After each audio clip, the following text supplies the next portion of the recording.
everybody, welcome back. So I want to go over what worked for us this year and what didn't. So we actually had a really good year. There was only a few things that didn't work for us. We used Matthew C, that was fantastic. We used Story of the World, that worked just fine.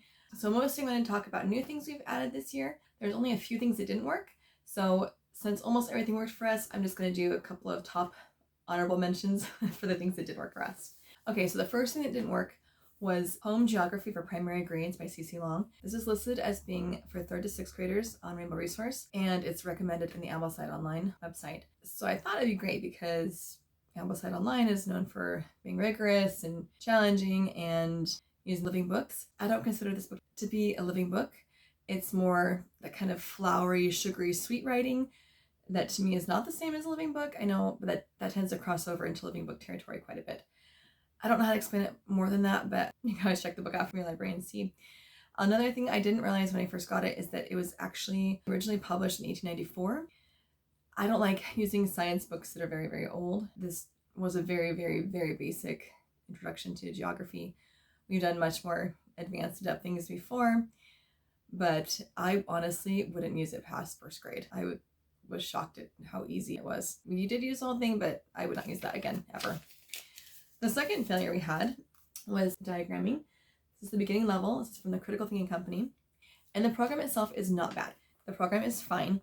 The problem was me, actually. I just don't know enough grammar, and I'm not familiar enough with all the terms. And I've never done sentence diagramming before, so this is like a totally foreign concept for me. So we stopped after a few weeks because I couldn't really help. I think I just need to go study some more grammar, and then, because I never studied it formally, my grammar was about a 2-week period in 4th grade, but that's all I remember of grammar. This program was fine. We might pick it up again this summer. And I got the English Grammar for Dummies book at a thrift store, so I'm going to be reading that this summer and trying to really familiarize myself with grammar so I can help my children. So this didn't work right now, but I think it'll work later. The program's great, it's me. The other failure we had was Minimus Latin. I really thought I was going to love this program, and I didn't. So basically how this works is it's about a real family in Rome, and it's kind of a comic book style, and so you read the comic book, and it has the words here. But they even say in the teacher's manual they don't have every word defined in here because the kids are just supposed to pick it up by listening, and that kind of bothered me that they don't have all the words defined in there for you. So you do that, and then they have a grammar section and a little history section, and then in the teacher's manual they have different activities you can do with each chapter. So it might be paper dolls or a map. It was very hard. It was a lot of Latin at one time, and it even says in the teacher's manual this first story is very challenging. Okay, but none of us have ever done Latin before, so you could not make it so challenging.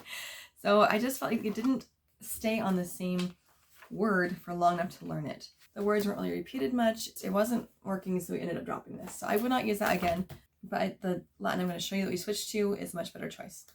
Okay, things we left. The first one is this. I think we had it last year too, but this is called Money Bags. It is hands down the best game I have found to practice making change. So here's what the board looks like. You get money every turn, so no one feels sad. This is such a phenomenal game. We were borrowing it from our distance learning program, but I may just buy it because it's so good. Okay, this one has been really fun. It's Batman Science, and it shows, my kids don't watch Batman anything, but it shows how the things he uses have real world applications and the real things are being used in. So this has been really interesting for my kids to learn about different things and how materials and things are connected. And it goes along with physics, which we did this year. So we really like this book. Getting started with Latin. This, we've only been doing it for a few months, but I really like it. It's very easy. Each lesson has a new word, and then the meaning, and then the review of things you've learned before, using the new word and using other words you've used. So it really builds on itself. It's just a very effective way to learn Latin. My kids are all remembering it. They have 2 books in this series, so we'll do both of them. Human Body Theater. We're almost done with this book. It's really fun. It talks about all the body systems in kind of a comic book format, and the kids all like it. They've learned a lot. There's little jokes in there too. So that's been really good for health. We tried Grammar Galaxy this year. We really like this. This is a student manual, just kind of worksheet type pages, but the teacher's manual is an ongoing story, and in each chapter something goes wrong in the English language and the kids have to figure out what it is, and then that's how your kids learn about different things in language arts. So it's really fun. I would definitely consider that like a living books approach, even though it is more modern, which that can obviously be more modern. My kids have really enjoyed it. So we will start level 2 next year. Science was fantastic this year. We did exploration education, and it's a physics program.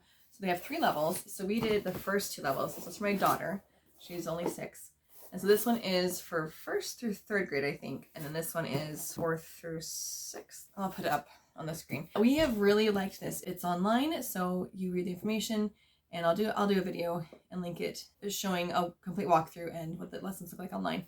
But you do the lesson and you learn the information, you build a project, and then the next few weeks you do experiments with the project you built. I thought it was fantastic. I think I will definitely use the older level as well.